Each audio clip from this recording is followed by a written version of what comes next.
I confirm that this interview can be used for academic or commercial purposes, publication of books or articles, and may be studied for cultural study purposes. Therefore, they are authorized to be recorded in voice and video. Without this, I am looking to damage my good name. Oh, you authorize the investigation to be used for academic and commercial purposes, publication of books and articles. Okay. Toma el teléfono. La ponce en la boca y estás de. Blah, blah, blah, blah, blah. Do people tend to several things at the same time? En español? Or In English. You can. In English. You're talking English. I don't care. yeah, I guess. Yeah, Okay. what is the importance given to the past, present, and future, respectively? Well, I've noticed in Spanish classes, like, we specify the date a little bit more because you have like different, more like time presence and stuff. Like imperfectly, we don't have that. So we'll say like a certain day, or like when I was a child, you could just say era, niño. But we say you have to like when I was a child, you have to say that in English, and then go on with the era niño part. Okay. What does begin on time mean? Begin on time? What is It's it? like estar a tiempo. ¿Cómo? Be on time. ¿Qué es estar? O sea, ¿qué significa estar a tiempo para ustedes? Oh, to be on time? Yeah. Be on time. Well, a lot of people, of course, it's like kind of the opposite of it. Like a lot of people won't respect it, but the majority of people do, I think. I know, like a lot of teachers have like implement or like forced it into my brain that if you're not on time, you're not respecting someone else's time. So you're kind of wasting their time, and it's like disrespectful to them. What are the objectives or the meaning of education?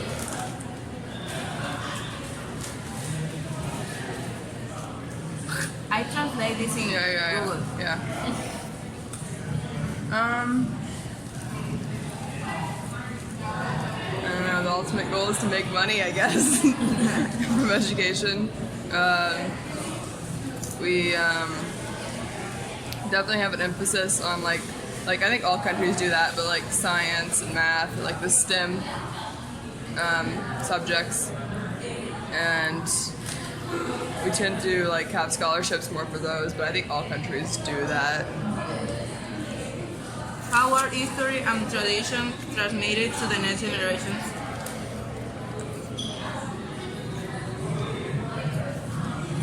Not really. I mean, like the music, like there's music that we listen to from like past generations, like super famous songs, but it's like usually if your parents don't tell you something, you're probably not going to find out about it. Like, not that many, I mean, I'm personally not that into history of America. And I don't think a lot of people aren't into the history, just go out and read books on the history of America. So, of course, there's history classes, but like in my high school, you needed more math classes, more science classes, more English classes to graduate than history classes. So, you're not going to learn that much about the past. What is the position or place of the religion in the society? I don't think a lot of people. Well, I'm from Missouri, so everybody's Christian. And I'm from a small town, so everybody's even more Christian. So I think a lot of people will go to church. And like some people will go to church and they won't practice it or anything. They'll just go to church to say they go to church. But I personally don't go to church anymore because I don't like the churches that we have. So like it's definitely like what I've had an experience like going to church in my town. I could definitely just go to another town's church and see how I like that. But like some like the preachers, I'm not sure if I'm asking you a question, I'm just starting to rant. But they'll like kind of involve politics into it. Like since Missouri is a conservative state, they'll involve politics into like religion, and it doesn't really need to be there. And I think that a lot of people, I don't know, like the northern states or like in the West Coast, I'm sure they don't do that. But in the South, I'm sure they like have politics wrapped around religion and so forth. What are the important stage, periods, and transitions of life? What? Like, What are the important stages? Well, typically, you know, you're a kid, you go to school, you don't have any responsibilities, get a job. I think a lot of kids here, compared to the U.S., more kids have jobs. Like I didn't get a job till I was out of high school. It just depends. If you're like heavy into sports in high school, you're not really expected to get a job.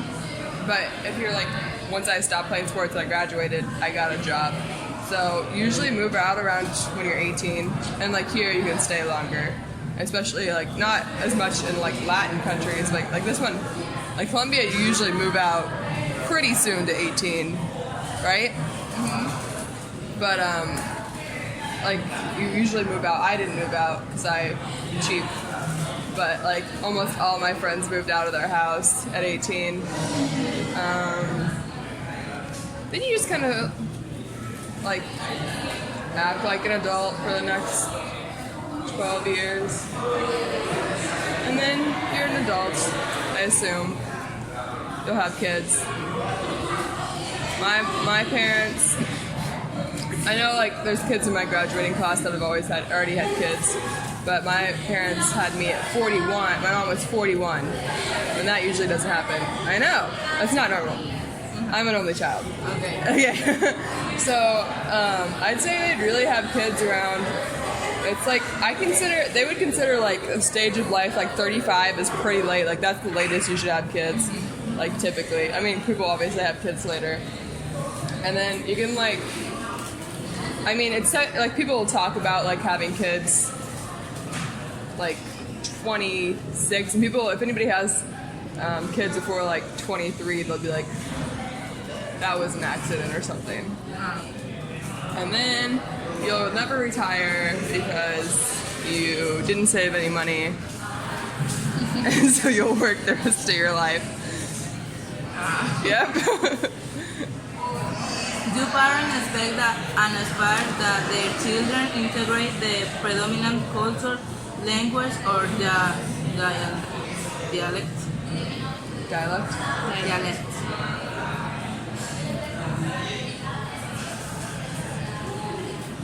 No, I mean, I think in my experience, what happens and what is expected is two different things. Like, I don't think, like, a lot of kids will, like, go out and party. I don't think their parents will want that, but that's, like, the predominant culture. But it's not, like, the perfect thing. And then, I don't know. I mean, my parents never really told me what they expected from me. They're just kind of, like, do your own thing. But, of course, some people push on their kids more to, like, go out and get, like, a well-paying job or move out of the house, be more independent. I mean, I definitely don't think, in my opinion, if I was a parent, I wouldn't want my kids to turn out how a lot of the kids from my town turn out, like similar to their parents. Because like I have a friend. She's been like partying with her dad since she was like 16, and I think that's kind of weird. I mean, and that's like. There's some kids that actually do that. They drink with their dad. They'll smoke with their dad, and their parents. And they'll just like do that. So definitely, there's like a lot of variety, especially because I'm kind of from like a hick town. So it's not. There's not like as much push to go out and make something of yourself from the parents in my town. But I'm sure bigger cities have different goals for their children. What are the cultural values that are expected to be preserved despite the formal educational level? I'm sorry for that.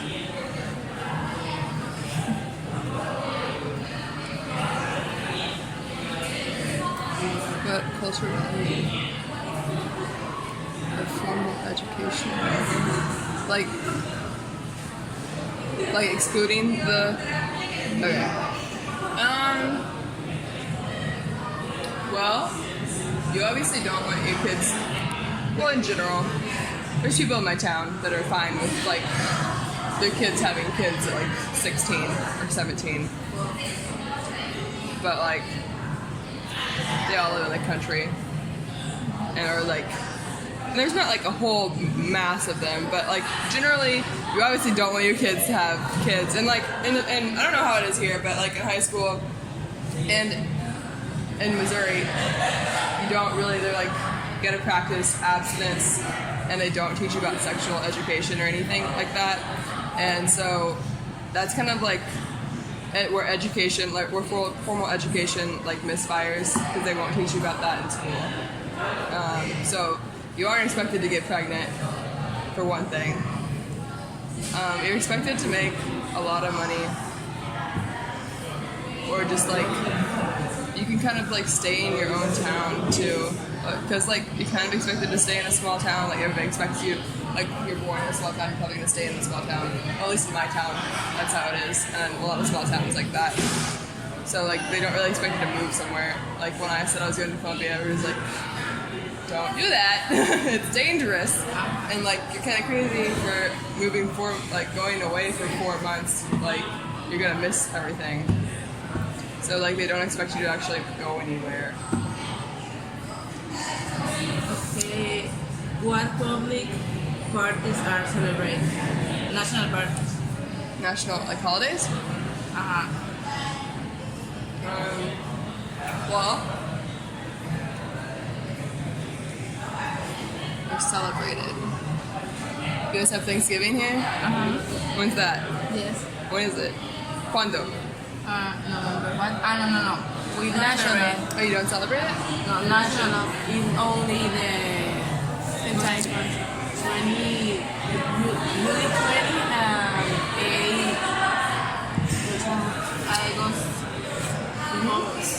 August? yes, 7. August 7th? yes. Was Thanksgiving? No. We don't celebrate Thanksgiving. Our national parties are the Independence Day, August 7th, and 7th of December. Dia de las Velitas. Candles Day. What more? Labor Day. Labor Day. We just had Labor Day. Labor Day, but we don't have parties like United States. No. We don't have parties. We just have a day off of work. Yeah. It's just a day that we don't work.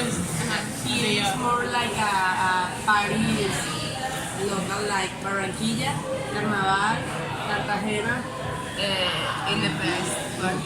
like every city celebrate. I mean, we have Thanksgiving, which we don't like party. We'll like go out and eat food. Halloween, I mean the younger kids, or like the younger adults, or like maybe in their 30s will celebrate. We'll have like a Halloween party, and they dress up. 4th of July, obviously, Independence Day. They'll light fireworks. We kind of like steal other holidays from other countries too. Like Cinco de Mayo, we'll throw a party. St. Patrick's Day, we'll have parades and everything. Like we'll just steal other people's holidays and we'll celebrate them. And then New Year's, everybody celebrates that. Which members of an organization are supposed to care for? I don't understand the question. You can answer or you Are we supposed to care for the organization? You answer that you understand. Okay.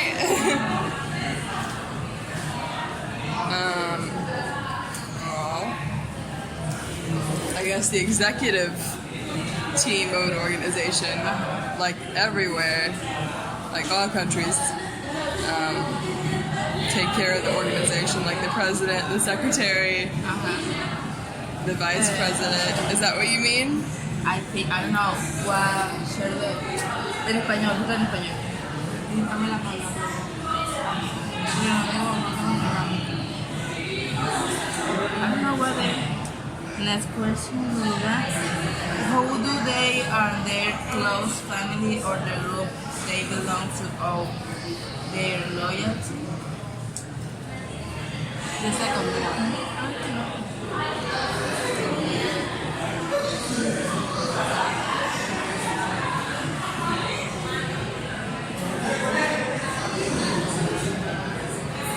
Who's they? ¿Cómo? Who's they?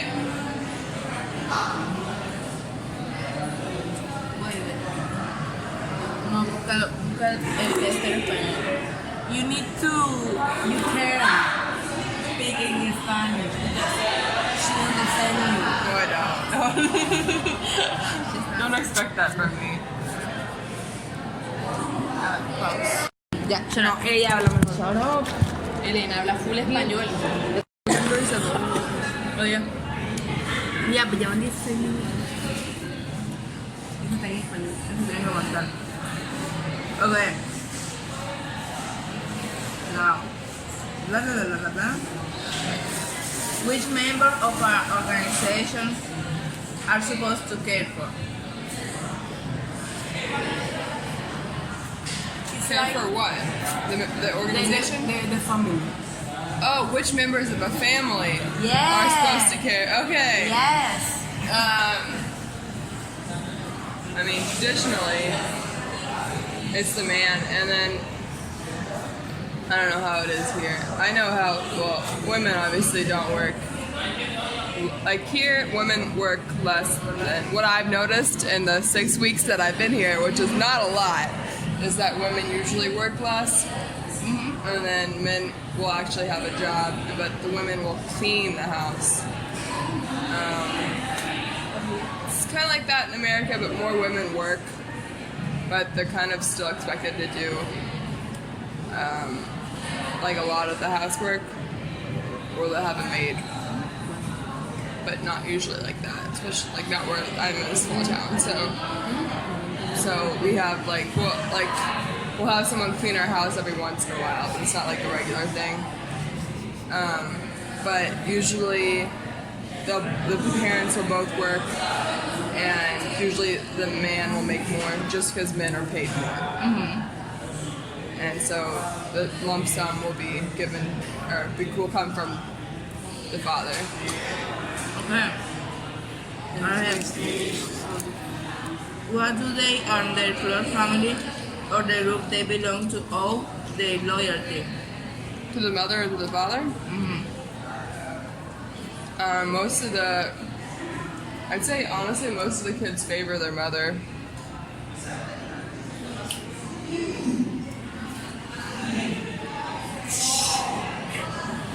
Talk. Our friends.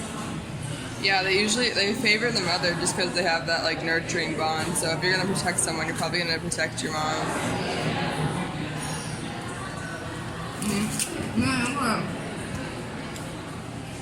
¿Quiénes son los miembros de la familia? Who are considered members of the family? Who are considered members of the family, like the immediate family? Sí. You can consider the grandparents and like the parents, and then the kids, the immediate family. Okay. What rights, roles, and responsibilities do members have?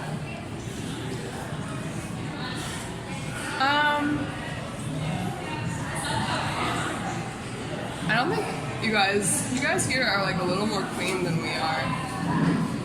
Like I'm expected to do more like to clean up here. I mean, it's still you have to clean up after yourself, but it's like not like right like I don't know, like it might just be like the house I live in, but you like do the dishes as soon as you dirty them. And usually in like America, once you get a bunch of dishes and you'll clean them or put them in the dishwasher or something. I've already forgotten what question.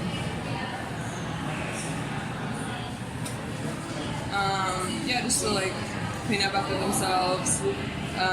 Some parents will give out like a monthly salary, like their, what's the word? Like when you give your kids a allowance, they'll give their kids an allowance for cleaning up, but I don't think a lot of kids will get that. But like it's like the parents will give out money for certain things. For like for an example,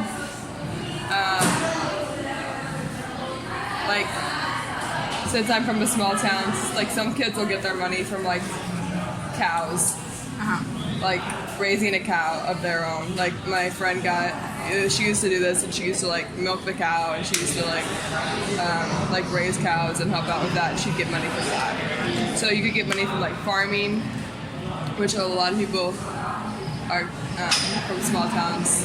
Well, not a lot of people, like a fair amount compared to here, of course. But they make money from like helping their parents farm.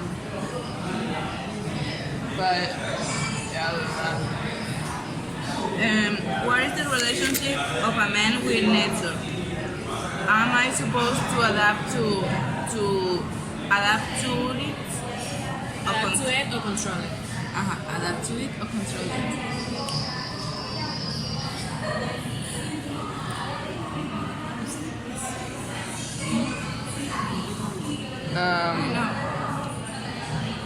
I guess control it, but I feel like a lot of the world tries to control nature and like farm it.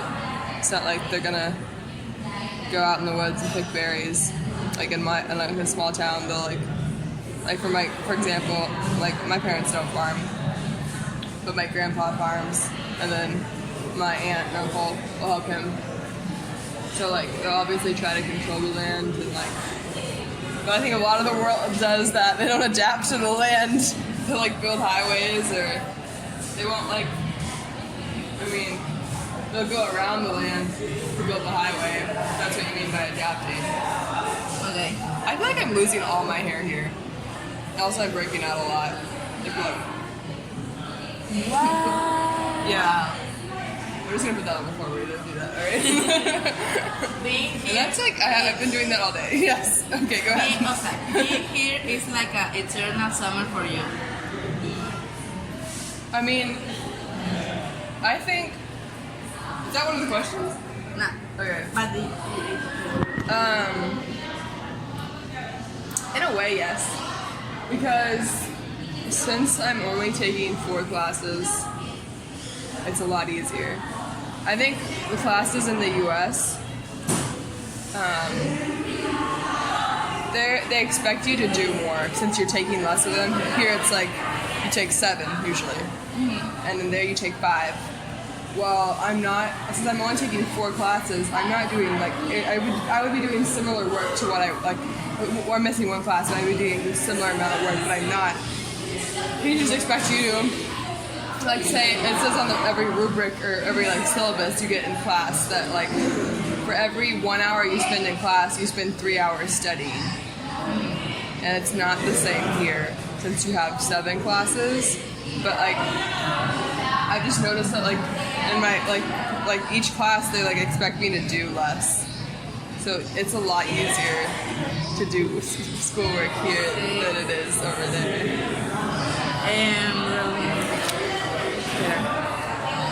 Okay. How phenomena like rain, lightning, floods are they explained? Okay. How are they explained? Like to kids. To kids, like you tell them like a myth. Oh. They're not like, there's not like a lot of myths. I mean,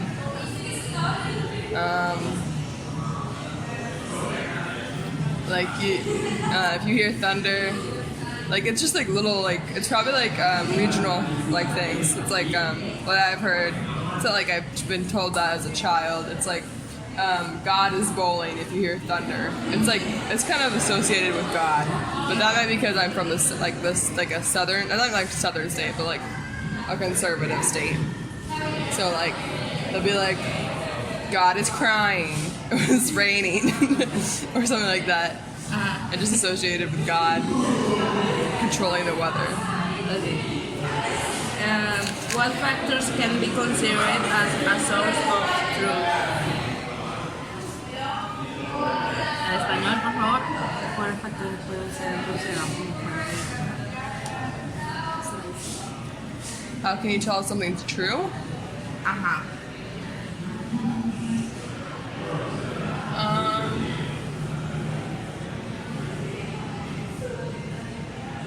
I don't know.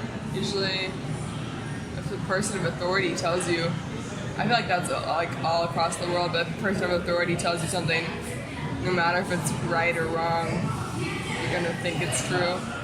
Like if your teacher tells you something, it could be completely wrong, but since you like, not like idolize that person, but put that person on like a pedestal, or like your parents tell you something, you're probably gonna believe it. So unless you isolate yourself from thinking like that, I mean, you can do your own research, of course, or like listen to scientists, or like find a website that's like a .org, .gov, whatever. But usually you're just gonna get a lot of your information from authority figures. And it could be right, could be wrong. What issues are considered private and which are considered public? What do we have the right to talk about? What you can talk with people? And what you can.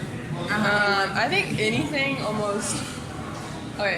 that's like a sensitive subject, like women's rights, or like anything with women, you can't really talk about. Of course, it's getting bigger. You can talk about it now, but like, for instance, it usually doesn't happen like this, but like last semester, the teacher asked like, what's a product that we could sell to only women? And one girl raised her hand and said tampons, and some guy was like, it's not like that always, but there's like guys that are like that, like you can't talk about women's issues or something like that. And for example, Political issues. What can you not talk about? It's right to talk about that in public. About political issues? It really depends who you are. I mean, some people might be like, hey, I prefer not to talk about it or anything. But a lot of people will talk about politics, and if you don't agree with them, a lot of people will just rather than fight, just like not even talk to them about it. Like don't even, like for instance, like when I got here, there's another American that's like communist, which is not normal, and she told me about her communist beliefs, and I was like, obviously didn't agree with them, but I was like, oh, okay, whatever. Like, I'm not gonna I don't want to start anything, so I'd rather just not get into it. But it depends who you are. And I probably sound, if I get into it anymore, I probably sound biased, but a lot of the more conservative people, one time I went to a party in high school, and this guy wouldn't let me and my friend leave because he was shouting. This was before Trump got elected. He was like, "Are you gonna vote for Trump?" And we're like, "We're not even old enough to vote for Trump." It's some people, depending on what party you're in, at least in Missouri or in my region, that's hick, you know what I mean by hick? Okay, they'll be a little more kind of loud with it. But some people are more classy about it, of course. It just kind of depends on the region you're in and the intelligence of the people you're in. Because that's not all conservatives are shouting that they who to win. It's they're in my opinion, the kind of lower intelligence conservatives are shouting, and a lot of the I've seen liberals do that too, because. Obviously, being a communist, she's alt-left, and she was shouting about it too, so it kind of depends on your region. Which sites are considered private and which are considered public? It's common to invite college at home or family members to corporate meetings? It's like your room is private? Yeah. Okay, and you can take family members to your work? Is normal? To your work? Which is I mean, considered public? Some, okay. And which And like, safer jobs, I'll have to take your kids to work day. But since my dad is in construction, my mom like quit her job when I was pretty young. I never really went to either of their jobs, but like a lot of jobs will have take your kids to work day. But other than that, you don't bring any family to work. That's weird. I mean, like, well, and more like white collar jobs might have like office parties that you can bring your like significant other or something. But Okay. I've only been able to see that in TV. wait. Pause. Oli. Hey. What is the desirable distance that we should keep between ourselves and our interlocutor? Or what? And somebody else. And somebody else? Uh-huh. Just like a stranger? Or a friend? stranger or a friend, whatever. I have some I options. mean, I feel like I'm a little bit more touchy than the normal American. Yes. But like You a are. distance. How do you in know? numbers. Lisa, tell Like me. in numbers. Like 15 centimeters. Like, I don't know what centimeters. I have options between 15 and 45, 75. 40 centimeters. Alright. I mean, like, if I was just talking to you, I both feel like Okay. right here would be the closest you'd get. And then this is probably normal. Normal. A meter. A meter? No. Medio. Half. Half meter. Yeah. Yeah, sure. Half I meter. don't really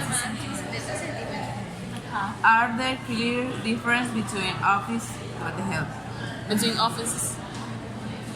I don't know. Just. O sea, mira esta pregunta, responde lo que quieras. Are there clear differences between offices? Not usually, unless there's like, unless you're like a higher up, you have a higher up job, like a boss or like an executive. But if you're like a salesperson, you'll probably just have like some people will have like shared, like this will be a shared office with like 2 people in it, or like they'll have like desk, or like division, like per desk.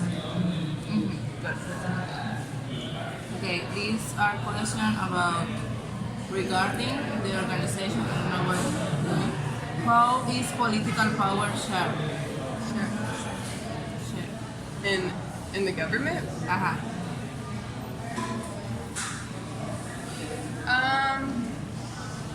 you want me to explain the political system? Just resume. Pretty basic. What? Basic stuff. Okay, so there's the legislative branch, which is Congress, and they have 435 members, I think, and they're called representatives from each state. And so, based on your population, you get a certain amount of representatives for each state. So, like the one from Missouri is like, there's like 7 or 8 representatives. But in California, there's like over 50. But if you have a smaller state, technically you have more representation because they're not going to give California, since California has so many people, or like New York has so many people, they'd have like a crap ton of representatives. Like, and then the smaller states wouldn't have any. So technically, if you're from a smaller state, you have more representatives based on your population. So like for example, this isn't, so I'm just making up numbers, but for every like 2 people, you have 1 representative in California, but for every 1 person, you'll have 1 representative in Missouri. It's like kind of like that, but the numbers are a lot more drastic. Yeah, so you'll vote on that every 6 years, and your representative. and then they can serve as many terms as they want. And then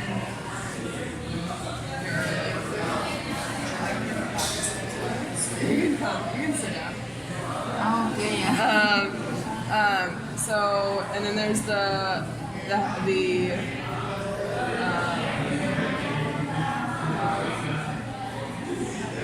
and then there's the Senate. And there's only 100 members in the Senate, and each state gets 2 senators. And they serve a 6-year term as well. And so it's not based on population. So if something's passed in the House, it'll go to the Senate. The Senate will either approve it or deny it. But if something gets passed in the Senate, it'll go to the House, and the House will approve it or deny it. And if one of them approves it, after it's passed in the initial House or the initial Senate, it'll go to the executive branch, which is the president, and he'll approve it or he'll deny it.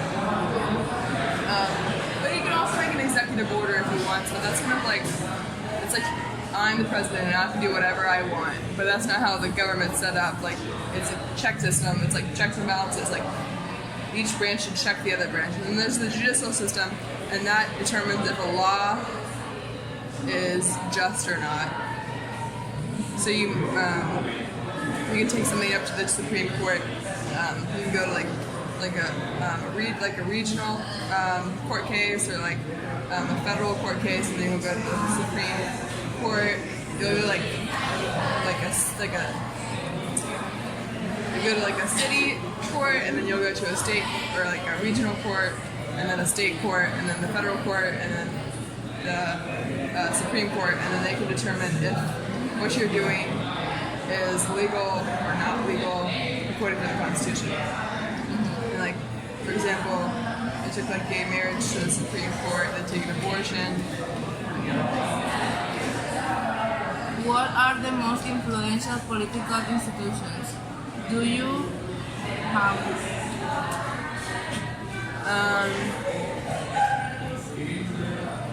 I think a lot of the people get their information from politics, for what the opinions they have on politics are from like news channels. It really depends on your party. So like, if you're a liberal, you'll more like tend to watch CNN or listen to NPR, because that's seen as liberal. But if you're conservative, you'll just watch like Fox News. And then you'll kind of just vote. A lot of people just vote how the majority is voting. They don't really do their own research.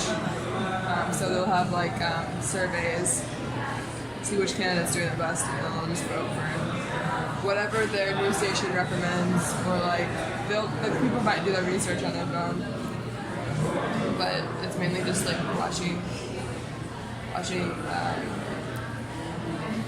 like political channels and their opinions on it. A lot of people watch the debate though and make their decisions off that.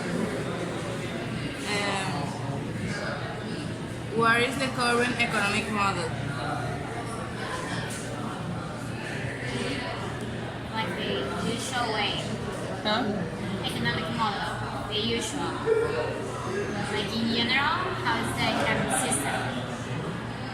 Like capitalism? Yeah, Capitalism. Okay. What are the most influential social? Deja que responda eso. How do people connect with each other?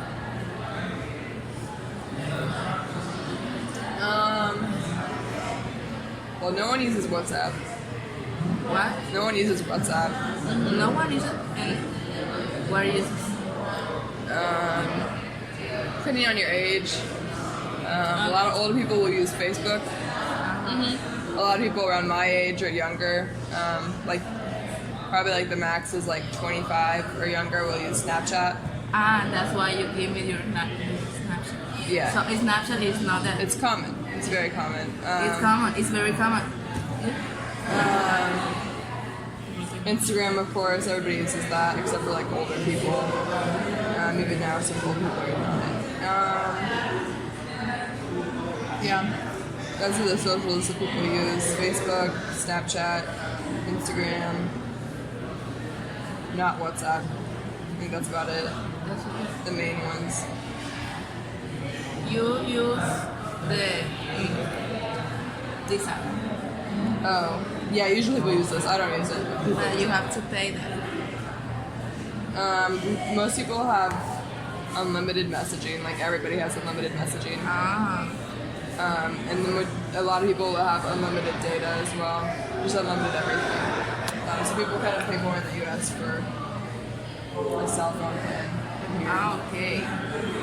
What occupations are considered prestigious? What? What occupations? I think it's the same here. But I have noticed that, like, I actually talked to someone about this yesterday, that your factory workers don't get paid a lot. But in America, they get paid a good amount. But that's like a prestigious job. That's just a fun fact. But like it's just the same here. Like doctors, lawyers, like nurses. I don't think it's paid as much. They don't make nurses usually get paid a good amount in America. Just like something like in the medical field or like with science or math, something that takes a long time to get the degree will have, of course, more prestige.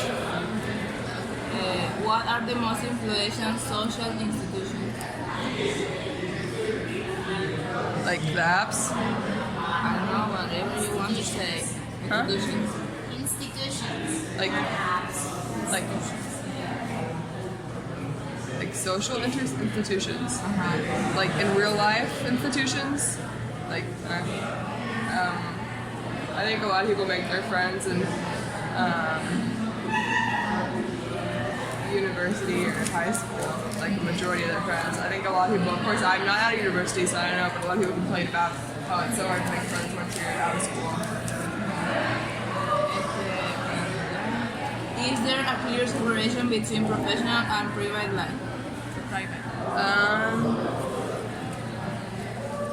I think traditionally yes, but it's kind of getting looser, the line between private and professional life.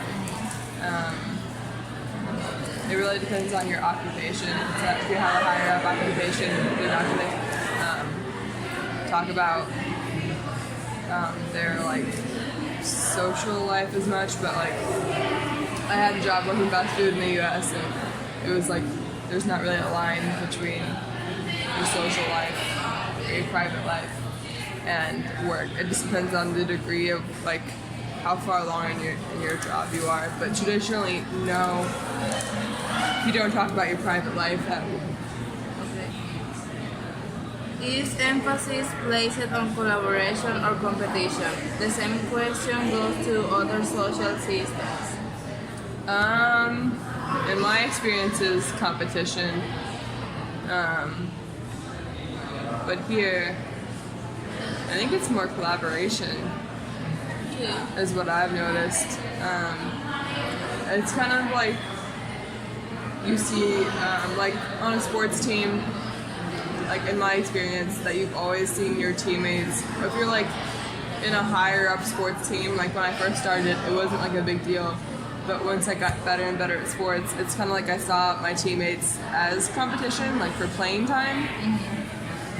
So I think you see a lot of like your people that you like work with or interact with as competition because you're constantly comparing yourself to them.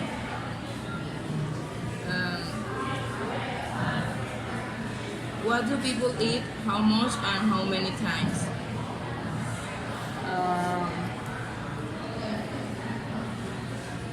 Well, you guys don't drink a lot of milk here. Like, You don't drink milk here, really. milk? No, Yes. leche. Leche. You just drink it? No, not alone. With some breakfast. chocolate, cereal, but no, No. just drink. Yeah, we'll just drink milk. But it's not the same milk you have here. It's like the milk you have here is more fatty. It's evaporated milk. Like we have to refrigerate our milk. But typically people eat like 3, maybe 4 meals a day. But they're a lot more proportional than your meals. Like lunch is huge. Like I usually don't eat that much food for lunch. And then dinner is so small. it's like maybe just a little bit bigger. I'd say the biggest meal is dinner. I mean, I probably eat the most for breakfast, but I think the majority of people eat the biggest meal is dinner. A lot of people won't even eat breakfast, actually, but I do. So some people skip breakfast; they'll just have like a coffee or something, especially college kids. And then lunch is like a lot smaller in America than here. And then dinner is a little bit bigger. It just obviously depends on your size. For example, my dad will have like a whole glass of milk and then like a huge ass plate, like bigger or like a little bit bigger than what you have for lunch. But usually the meals are more proportional, like they're about the same size for like breakfast, lunch, and dinner, and then maybe you'll have like a snack like partway through the day. Oh, you want what we eat? Like on a normal day? Was that one of the questions? Okay. I think a lot of people will have like coffee for breakfast or like cereal, something basic. Or something they buy at like a coffee shop. Or they might have like, if you're like light, you like actually eat breakfast, you'll have like bacon, eggs, toast, maybe some potatoes. For lunch, you'll have like a sandwich. It really doesn't matter what you have for lunch. It's not like a huge, yeah. I eat sandwich for dinner. Yeah, well, it's like, you have like a sandwich and like a fruit or something like basically a pizza, and then for dinner you'll have like a bigger meal, like someone made homemade, or like pasta, or like lasagna, or like pork chops, chicken wings, something like a bigger, more like hefty meal. How does people's way of dressing influence social identity? Well, someone told me, I never really thought about it. Let me read the question.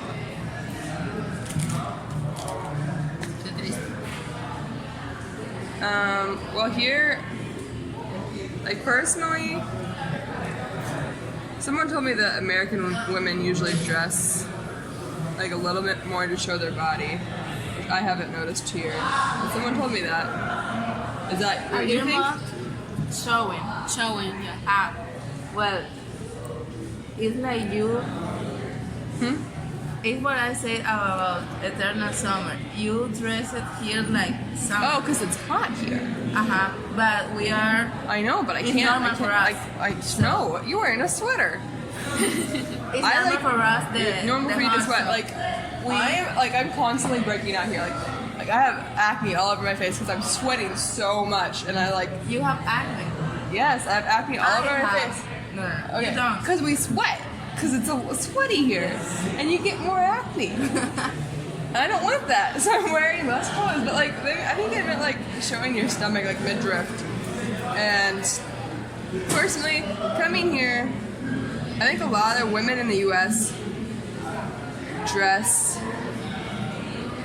however they want to dress. Here, it's kind of like similar. Like it's all pretty nice clothes, but there's usually like more. Diversity in how women dress. Like, a lot of the girls in college will dress like if you see a girl in class, it depends if you're in college, if you're not in college, kind of like, because you're expecting more to like dress better after you finish college. But, like in the U.S., like half the girls will wear like something nice, they'll dress up, or like, but it'll be like their own style. But like half of the girls will just wear like a large t-shirt and shorts that are short, so you can kind of like, you're like, are you wearing pants? And then some tennis shoes. Just because they're like rolling out of bed, they're going to class at 8 a.m. They're not like you guys wake up early. no matter what, I guess. But usually in the U.S., you just kind of roll out of bed at the university and you'll put on some clothes and then you'll show up to class, or you just won't show up. Like, it's not like... I think a lot of people... I mean, I think more people skip class in the U.S. than here, but... Gracias. Yeah, so people... What? Later. Okay, yeah, so I think coming here, I just kind of felt like, since I was kind of the person who doesn't really wear like a t-shirt and shorts kind of person, and then coming here and everybody's looking nice, it's kind of like, oh, then what's the point? But like, I think like in America, since like some people dress nice, some people don't dress nice, some people have really weird styles, some people have like really like dressed up style, some people like dress like the 90s. I think a lot of people here are just kind of like a mush of all those styles, like they'll mix and match, and it's like you don't really feel like you're any different here. But like you kind of want to feel like that when you dress up in the US, but like here it's like normal. So you don't really want to dress up, in my experience. Like I've been wearing like usually like t-shirts and like shorts. Like I've been wearing like normal people wear at like university. Like half the girls will wear like t-shirts and shorts just because like I really don't want to dress up, and also I'm going to the gym, so there's not like a huge point. But that's just for women. There's different like guys will usually wear like t-shirts and shorts all the time. What are good table manners? Models. Models on the table? Manners. Manners.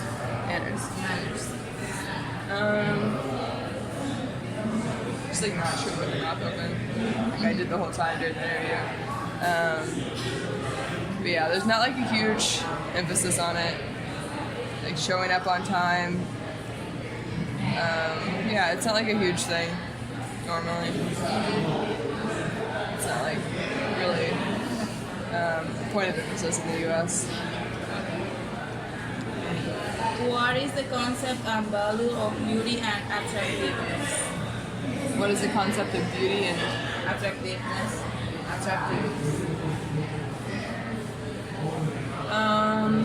like the traditional? It's important. Yeah, of course. Usually tall, thin. I think if you're gonna take it, like you seeing a woman from both the man's point of view and a woman's point of view. Like traditional beauty standards will be like very thin, tall,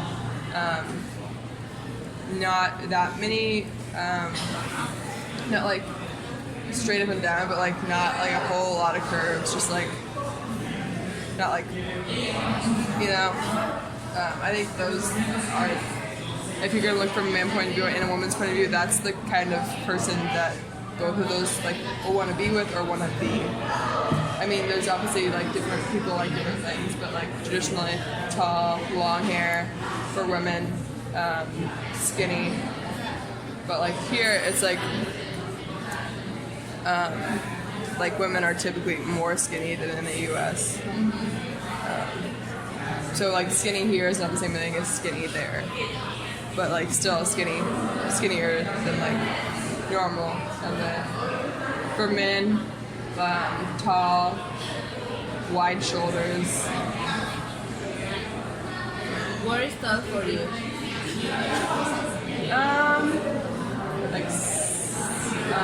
It really depends. Some people like say like 6 feet is tall. I'd say 6'3".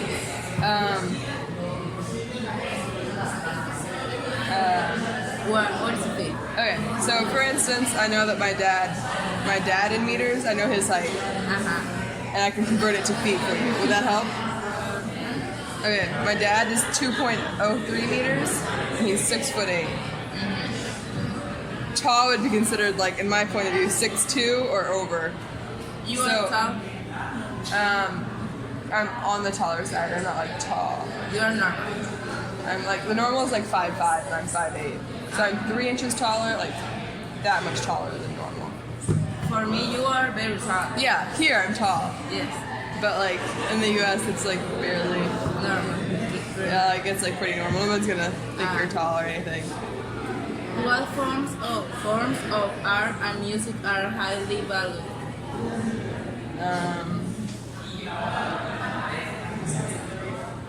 Usually like depends on the region, of course. Like a lot of people in my town will like country music, but I don't like country music. But generally, people like rap music, like Cardi B or something like that. At least my age will like rap music, like as a whole. Like that's something that everybody will like. Rap music usually. Art, I really don't know. I don't think it's huge focus like traditional like paintings and stuff in the U.S. It's not like huge focus in the culture.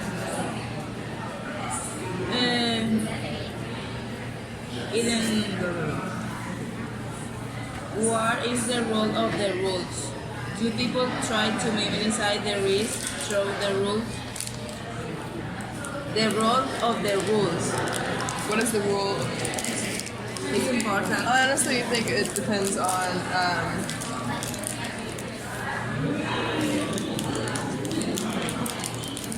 I think it's very similar here. Well, I wouldn't say that. It really depends on what you look like, what you can get away with, your skin color, or the fact that you're a female or a male. You can get away with different things. So like, if you're a white female, you can typically manipulate people more, manipulate men more. Like, you can get out of a ticket, like a speeding ticket, more if you're like a black female or a black male. Of course, you might get even more like in trouble than what you were actually doing if you're a black male, since like things happen in the U.S., but that's not like typical. But of course, it happens. What are the rules numerous and complex or limited and restricted? What are the normal rules? Are numerous if are many rules or not, and restricted or not. There's more rules? It's like, for example, in national art, many rules and all there are restricted, and here in Colombia now. Let me read it.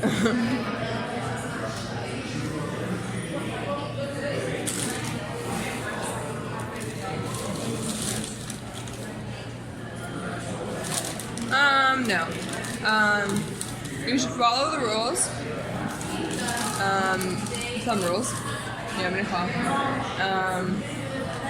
You should follow some rules, but of course you don't really get out of them based on the rules. You get out of them based on your ability to manipulate. And also, sometimes it doesn't matter. Like,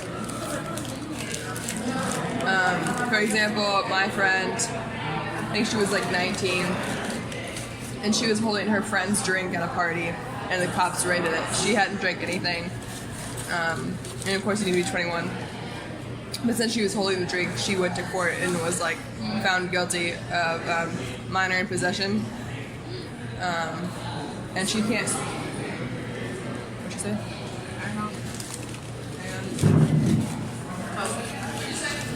Okay, I'm sorry. Okay.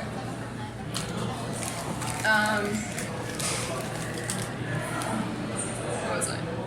So like you can't really get around to the rules, but you can like try to get out of it based on who you're talking to. But it all, of course, always doesn't work.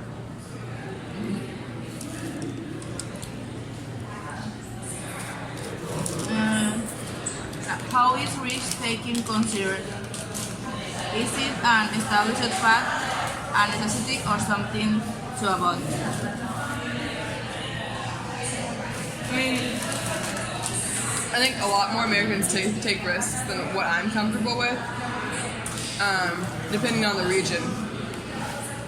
Like I recently talked to someone who is from New York, and he like gambles a lot, but that wouldn't be normal in my region.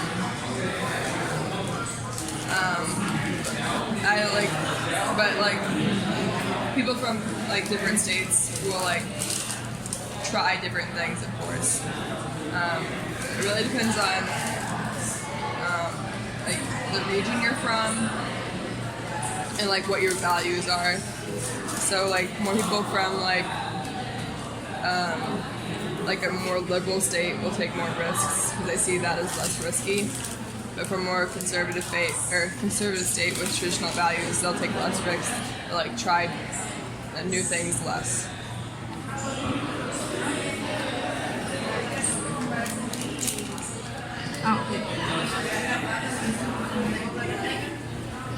Dile que son de negocios. These are about business. How were the first contacts made? Is it necessary for an acquaintance to enter it, or is a direct contact sufficient? Sorry for my English. No, it's good. I'm in English like you in Spanish. Really? No.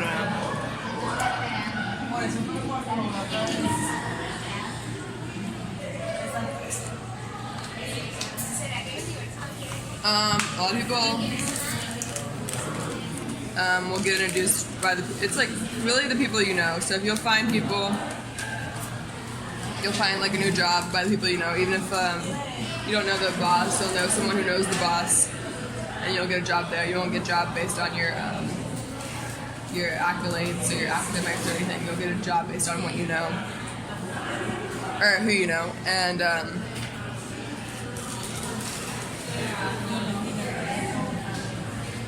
I think that's sufficient for an acquaintance to enter. Just like someone you know, as long as it's not a stranger, you'll have a more likely chance of getting something out of the relationship. If you just know them a little bit or know someone who knows them. How do people present themselves in what situation?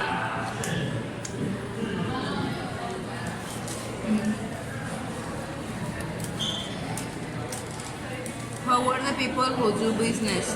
What methods do they use and why?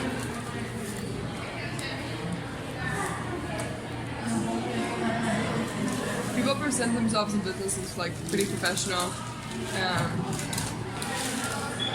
At the start, I feel like as you go, it'll get a little looser, but you're still expected to just have some kind of professional attitude. But whenever you start to know someone, you should be very professional. Here, I've noticed that like shake my hand, shake my hand. Like you have like a loose handshake, and the U.S. is like this, like you. And if you have a loose handshake, it's a sign of weakness, kind of. So people will shake your hand kind of aggressively. That's how you can kind of tell that like you're a good business person.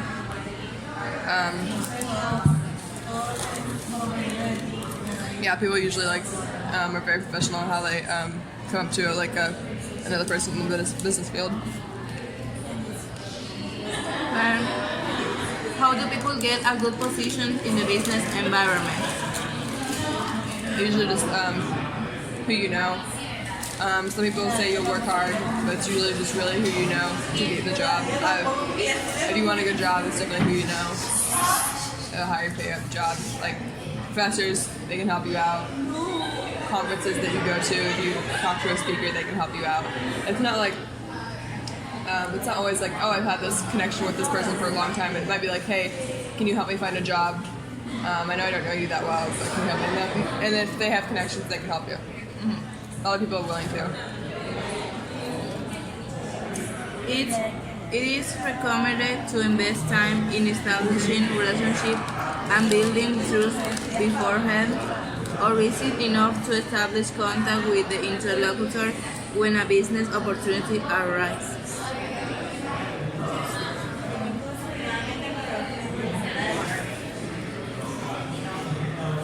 You should definitely try to build relationships before. if you want to be in a position or a relationship for a long time,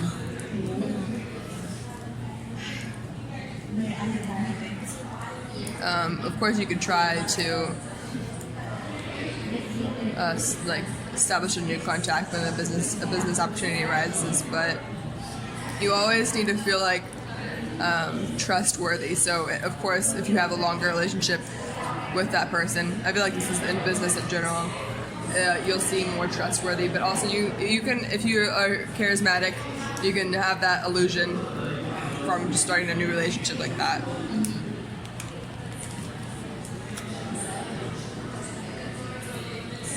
Where, how, and when should a meeting be organized?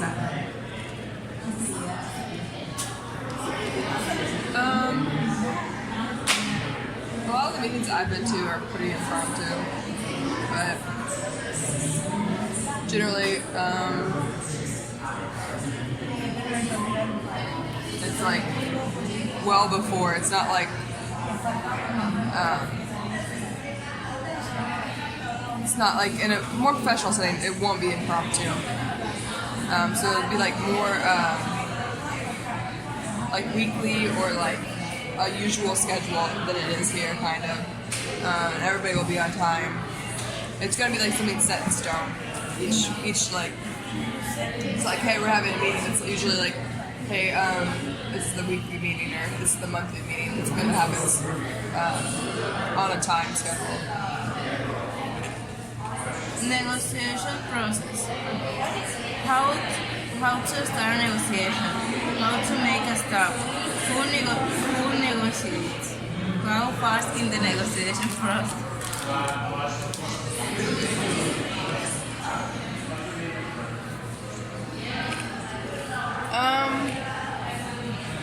Definitely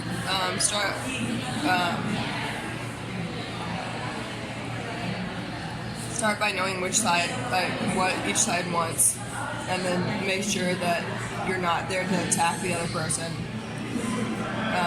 And be trustworthy, have that trustworthy, because like even if you win a negotiation, if you have that, if you have a long-term relationship with that client or person, you don't want to win the negotiation outright every time. You need to have some compromise, because then that person will feel like they're being taken advantage of, and you won't have that relationship anymore. So usually both parties will negotiate, and if they just both need to know that they need to come to an agreement. Sometimes it depends on what you're negotiating. What are the legal terms with it? Like, for example, two companies can be merging, but that, for example, T-Mobile and Sprint wanted to merge, but that could violate an antitrust law about monopolies in the cellular market. So that obviously has taken a while. It's still going on, and the merger before that in the same field took a while too. So it really depends on the legal process around your negotiation. If it's something simple, you can get it done pretty quickly, but if it's something that involves like a legal process, it's going to take a lot longer. I've had a closing negotiation. It's just like normal, I guess. You just come to an agreement.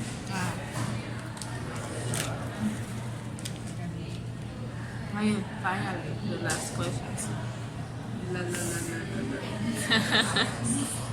Discuss what you think is the stereotype that marks your culture in the world. That is, by which their culture is identified.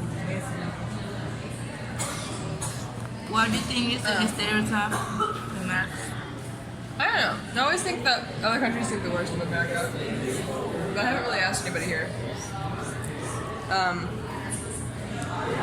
But I kind of like fear that a lot of the other countries will think that we support things that we don't support. For instance, like whoever's in office, like they might think that we support whoever's in office, but that's not true. Because like, even though someone who's in office, like for example, a president is in office, he might or she might not have won that by the popular vote. They might have won that by the Electoral College, which is a group of like senators, and they vote on who the actual president is based on what their state decided.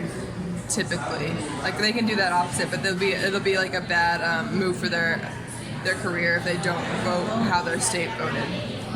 So someone might win the Electoral College and lose the popular vote, which is like how the majority of America voted, and still become president. I forgot the question.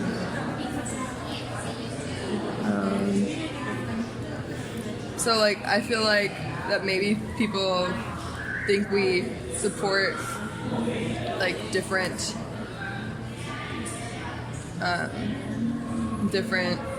parties than we do, or different people than we do. And I also feel like since there's so many different parts of America, and America is like really big, someone might see like the South and assume like that's how all of America acts, or see like the North and see how that's how all America acts, or see like California like, oh, this is how all of America is, or see like Boston and assume like, hey, that's how the accent of America is. But it's like there's so many different parts of America, and like it's not too similar. So like there's more than people perceive. Of course, I haven't talked to anybody about it, but if I was the outsider, that's how I'd perceive America, I think.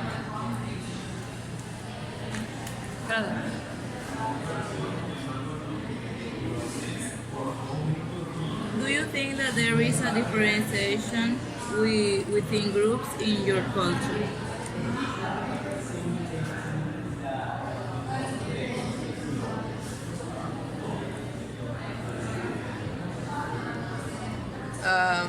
Yeah. Like I said in the last question, there's a lot of different groups in America, and they're all separated throughout the country usually. But like, there's different people, and a lot of them don't share the same beliefs based on what region you're in. Of course, like I said in the previous question, it's like a lot of the beliefs depend on what region you're in. A lot of the things that you practice or do, or religious values or values in general will depend on what state you're in.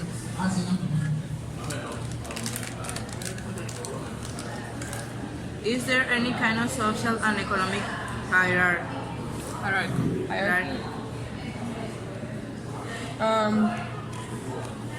Yeah. I think you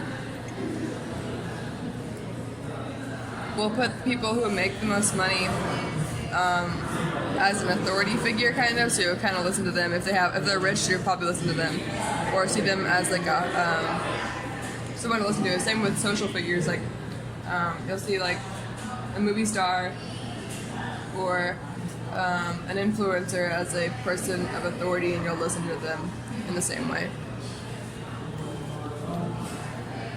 What do you understand by multiculturalism? Multicultural. What? Multiculturalism? Multiculturalism.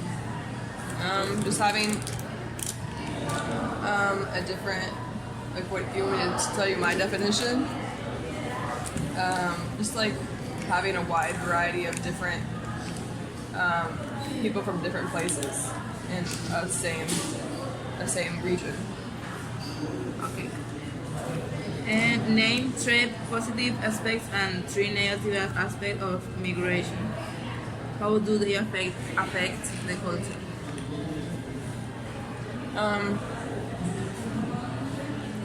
Well, a lot of people think that, and same here with the Venezuelans coming in to Colombia, they're going to work for less. So a lot of people are against it. A lot of people are against migration for that reason. But of course, that also can be seen as a positive, because you can get things for cheaper. Of course, since the cost of labor is lower. Also, there's some cities that are very full. Of course, not as full as Colombia is. So it's more of like a false perception, because like you might be like, hey, there's too many people that are ruining our culture. That could be a perception, or like they're changing our culture, and a lot of people don't want change; they're against change. So like people are bringing different styles of food. So some regions might embrace that. Like Los Angeles is a huge like pot of like different cultures and different foods. But like if you came to a more conservative state, you're not going to get that same welcoming. So a lot of people think, hey, a new culture is a good thing, but a lot of people think that new culture will destroy the other culture that exists there. I don't really know how many I've named, but a positive one.